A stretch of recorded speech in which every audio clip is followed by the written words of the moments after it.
Hi everyone. ಇನ್ನೇನು SLC, PUC ಪರೀಕ್ಷೆ ಕೂಡ ಬಂದೇ ಬಿಡ್ತು. ಅಭ್ಯರ್ಥಿಗಳಿಗೆ ಪ್ರಮುಖ ಮಾಹಿತಿ ಕೂಡ ಬಂದಿದ್ದಾರೆ. ಪ್ರಮುಖ ಬದಲಾವಣೆ ಕೂಡ ಬಂದಿದೆ. ಏನು ಸಂಪೂರ್ಣ ಮಾಹಿತಿನ ತಿಳಿಸ್ಕೊಡ್ತೀನಿ. ಚಾನಲ್‌ಗೆ ಸಬ್ಸ್ಕ್ರೈಬ್ ಆಗಿ. ವಿಡಿಯೋ ಇಷ್ಟ ಆದರೆ ಲೈಕ್ ಮಾಡಿ. ರಾಜ್ಯದಲ್ಲಿ ಈ ವರ್ಷ ನಡೆಯಲಿರುವ ಎಸ್-ಎಲ್-ಸಿ ಮತ್ತು ದ್ವಿತೀಯ ಪಿ-ಯು-ಸಿ ವಾರ್ಷಿಕ ಪರೀಕ್ಷೆ ಕೂಡ ಕ್ಷಣಗಣನೆ ಆರಂಭವಾಗಿದೆ. ಕರ್ನಾಟಕ ಶಾಲಾ ಪರೀಕ್ಷೆ ಮತ್ತು ಮೌಲ್ಯ ನಿರ್ಣಯ ಮಂಡಳಿ ಬಂದ್ಬಿಟ್ಟು ಸಿದ್ಧತೆ ಕೂಡ ಮಾಡ್ಕೊಂಡಿದೆ.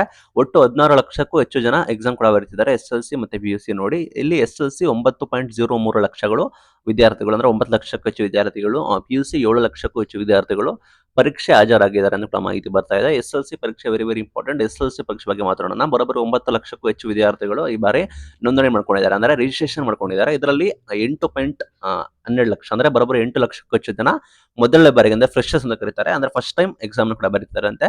ಉಳಿದರಂತೆ ಹಿಂದಿನ ವರ್ಷ, ಕಳೆದ ವರ್ಷ ಫೇಲ್ ಆದವರು ಬರೋಬ್ಬರಿ ಅವರು ರಿಪೀಟರ್ಸ್ ಅಂತ ಕರೀತಾರೆ, ಅವ್ರನ್ನ 62,000 ಇದ್ದಾರೆ. ಹಾಗೂ ಖಾಸಗಿ ಪ್ರೈವೇಟ್ ಕ್ಯಾಂಡಿಡೇಟ್ಸ್ ಬರೋಬ್ಬರಿ 22,000 ಕೂಡ ಇದ್ದಾರೆ. ಅವರು ಕೂಡ ಪರೀಕ್ಷೆ ಕೂಡ ಬರೀತಿದ್ದಾರೆ.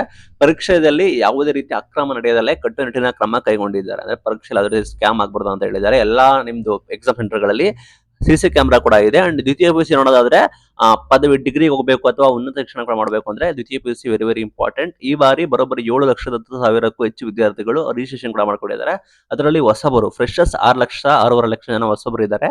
50,000 ವಿದ್ಯಾರ್ಥಿಗಳು ರಿಪೀಟರ್ಸ್ ಕೂಡ ಇದ್ದಾರೆ. 13,000 ವಿದ್ಯಾರ್ಥಿಗಳು ಖಾಸಗಿ ಕೂಡ ಇದ್ದಾರೆ. ಆಲ್ರೆಡಿ ಟ್ರೈನಿಂಗ್ ಟೇಬಲ್ ಕೂಡ ಪ್ರಕಟವಾಗಿದೆ. ಎಸ್-ಎಲ್-ಸಿ ಮಾರ್ಚ್ 18ರಿಂದ, ಪಿ-ಯು-ಸಿ ಇದೆ 28ರಿಂದ ನಮಗೆ ಎಕ್ಸಾಮ್ ಕೂಡ ಕಂಡಕ್ಟ್ ಮಾಡ್ತಾ ಇದ್ದಾರೆ.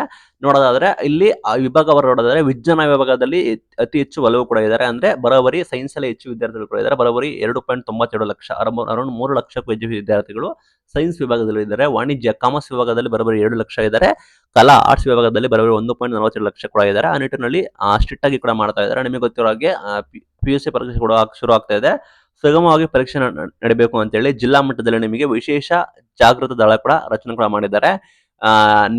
ನಿಯಮಗಳ ಪ್ರಕಾರ ವಿದ್ಯಾರ್ಥಿಗಳು ಉತ್ತೀರ್ಣರಾಗೋದಕ್ಕೆ ನಿಗದಿತ ಕನಿಷ್ಠ ಅಂಕ 35% ಬರೋದು ಕಡ್ಡಾಯ ಕೂಡ ಆಗಿರುತ್ತೆ. ಪ್ರತಿ ವಿಷಯದಲ್ಲಿ ನೀವು ಕನಿಷ್ಠ ಅಂಕಗಳನ್ನು ತೆಗಿಬೇಕಾಗುತ್ತೆ. ತೆಗಿಲಿಲ್ಲ ಅಂದ್ರೆ ನೀವು ನೆಕ್ಸ್ಟ್ ಅಕಾಡೆಮಿಕ್ ಇಯರ್ಗೆ, ಅಂದ್ರೆ ನೆಕ್ಸ್ಟ್ ಪಾಸ್ ಆಗೋದಿಲ್ಲ. ಅಂಡ್ ನಿಮಗೆ ಎಕ್ಸಾಮ್ ಸೆಂಟರ್ಗೆ ಹೋಗೋದಕ್ಕೆ ನೀವು ಆಲ್ ಟಿಕೆಟ್ ತೆಗೆದುಕೊಂಡು ಹೋಗಬೇಕಾಗುತ್ತೆ. ಮತ್ತೆ ನಿಮಗೆ ಶಾಲಾ ಕಾಲೇಜಿನ ಗುರುತಿನ ಚೀಟಿ, ಐಡಿ ಕಾರ್ಡ್ನ ಶಾಲಾ ಕಾಲೇಜ್ ತೆಗೆದುಕೊಂಡು ಹೋಗಬೇಕಾಗುತ್ತೆ. ಮೊಬೈಲ್, ಸ್ಮಾರ್ಟ್ ಫೋನ್, ಯಾವುದೇ ರೀತಿ ಎಲೆಕ್ಟ್ರಾನಿಕ್ ವಸ್ತುಗಳನ್ನ ನಿಮಗೆ ಅಲೋ ಮಾಡೋದಿಲ್ಲ. ಇದನ್ನ ಕಟ್ಟುನಿಟ್ಟಿನ ಕ್ರಮ ಕೈಗೊಳಿಸಿದ್ದಾರೆ. ಪರೀಕ್ಷಾ ಕೊಠಡಿಗೆ ತರುವುದನ್ನು ಕೂಡ ಕಟ್ಟುನಿಟ್ಟಾಗಿ ನಿಷೇಧ ಕೂಡ ಮಾಡಿದ್ದಾರೆ ಅಂತ ಹೇಳಿದ್ದಾರೆ. ಈಗಾಗಲೇ ನಿಮಗೆ ಎಕ್ಸಾಮ್ ಅಂದ್ರೆ ಭಯ ಹೋಗ್ಬೇಕು ಅಂತ ಹೇಳಿ ಪಿ-ಯು-ಸಿ ವಿದ್ಯಾರ್ಥಿಗಳಿಗೆ ಆಲ್ರೆಡಿ ಪೂರ್ವ ಸಿದ್ಧತಾ ಪರೀಕ್ಷೆ ಕೂಡ ಮಾಡಿದ್ದಾರೆ, ಅಂದ್ರೆ ಪ್ರಿಪರೇಟರಿ ಎಕ್ಸಾಮ್ ಕೂಡ ಮಾಡಿದ್ದಾರೆ. ವಿದ್ಯಾರ್ಥಿಗಳು ಯಾವುದೇ ಆತಂಕವಿಲ್ಲದೆ ಆತ್ಮವಿಶ್ವಾಸದಿಂದ ಪರೀಕ್ಷೆಗಳನ್ನ ಎದುರಿಸಬೇಕಾಗಿರುತ್ತೆ ಎಂದು ಶಿಕ್ಷಣ ಇಲಾಖೆ ಬಂದ್ಬಿಟ್ಟು ಕಿವಿ ಮಾತು ಕೂಡ ಹೇಳಿದ್ದಾರೆ. ಪೋಷಕರ ಮೇಲೆ ಕೂಡ ಮಕ್ಕಳನ್ನ ಮೇಲೆ ಅತಿಯಾದ ಒತ್ತಡ ಇರದೆ ಓದಕ್ಕೋಸ್ಕರ ಮಾಡಬೇಕು. ಈ ಸಮಯ ವೆರಿ ಇಂಪಾರ್ಟೆಂಟ್ ಕೂಡ ಅಂತ ಹೇಳ್ತಿದ್ದಾರೆ. ಆಲ್ ಟಿಕೆಟ್ ನಿಮ್ಮ ಗುರುತಿನ ಚೀಟಿ ತೆಗೆದುಕೊಂಡು ಉಚಿತ ಪ್ರಯಾಣ ಕೂಡ ಮಾಡಬಹುದು. ಪಿ-ಯು-ಸಿ ವಿದ್ಯಾರ್ಥಿಗಳು ಹೆಚ್ಚು ಸೈನ್ಸ್ ವಿದ್ಯಾರ್ಥಿಗಳು ಕೂಡ ಇದ್ದಾರೆ. ಎಲ್ಲಾ ವಿದ್ಯಾರ್ಥಿಗಳಿಗೆ all the best. Thank you.